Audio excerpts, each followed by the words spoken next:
ഇങ്ങോട്ട് വന്നാണ് മനുഷ്യനെ നാണം കെടുത്താതാ. അമ്മ ഇതിനാണ് തുറന്നുവിട്ടത്. ഇവിടെ കുളിപ്പിക്കാൻ വേണ്ടി തുറന്നപ്പോ ഇറങ്ങി ഓടിയതാണ്. അട്ടാണെങ്കിൽ പിടിച്ച് കൂട്ടിയിടണം, അല്ലെങ്കിൽ പ്രാന്താഴ്ചത്തിൽ കൊണ്ടിടണം.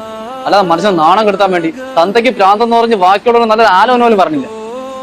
നിന്റെ അച്ഛനല്ലേ ഇത്? അച്ഛനായാലും അമ്മയായാലും എന്നെ നാണം കെടുത്താൻ നിന്ന് കഴിഞ്ഞാൽ രണ്ടെണ്ണത്തിന് അടിച്ച് ഞാൻ ഭിത്തി കയറ്റും. പറഞ്ഞിട്ടുണ്ട് ഞാൻ. നീയും ഇതുപോലെ തന്നെയായിരുന്നു. കൊച്ചിലെ റോഡേ ഇറങ്ങി ഓടുമ്പോഴത്തേക്ക് നിന്റെ അച്ഛൻ പിറകെ നടന്ന് പിടിക്കുമായിരുന്നു. ഒരിക്കൽ പോലും നിന്റെ അച്ഛൻ നിന്നെ അടിക്കുക വഴക്കുറയോ ഒന്നും ചെയ്തിട്ടില്ല. ഞാൻ അടിക്കാൻ പിടിക്കുമ്പോ തന്നെ നിന്റെ അച്ഛൻ പറയും കൊച്ചല്ലേ അവനെ അടിക്കല്ലേ. എന്നിട്ട് നീ ഇപ്പൊ ഇങ്ങനെ തന്നെ കാണിക്കുന്നോടാ. മോനെ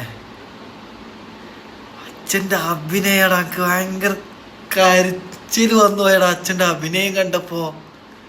അടിപൊളിയാട്ടാ. ആ മനുഷ്യന്റെ പേര് അറിയുന്ന ആളൊന്ന് ജസ്റ്റ് ഒന്ന് കമന്റ് ചെയ്യണം. അടിപൊളിയാട്ടാ.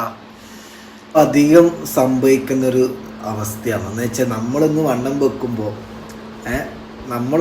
വെക്കുമ്പോൾ നമ്മൾ ആരോ ആയുള്ളൊരു ചിന്താഗതി ആ പാടില്ല. എന്ന് വെച്ചാൽ നമ്മളെ അത്രയും നോക്കി വളർത്തിയ നമ്മളെ അച്ഛനത് നമുക്ക് വേണ്ടി ഇത്രയോ നമ്മളൊരു പക്വത വരുന്നവരെ നമുക്ക് വേണ്ടി മാത്രം ജീവിച്ചൊരു വ്യക്തിയാണ് അച്ഛന്മാർ. നമ്മളെ നോക്കാൻ വേണ്ടി അവർ ജോലിക്ക് പോകുന്നു, ഇതാക്കുന്നു. ഒരു പ്രായം കഴിഞ്ഞ് നമ്മൾ വലിയ നിലയിലെത്തുമ്പോൾ നമ്മൾ അവരെ നോക്കാണ്ടിരിക്കൽ, അവരെ ഒരു താക്കൽ, അവരെ ഒരു കുറവാക്കൽ അങ്ങനെ ഒരിക്കലും പാടില്ല കേട്ടോ. ഒരിക്കലും അങ്ങനെ നമ്മൾ ചിന്തിക്കാനേ പാടില്ല. അച്ഛനമ്മയും നമുക്കെപ്പോഴും നമുക്കത് സ്വർഗ്ഗമാണ്.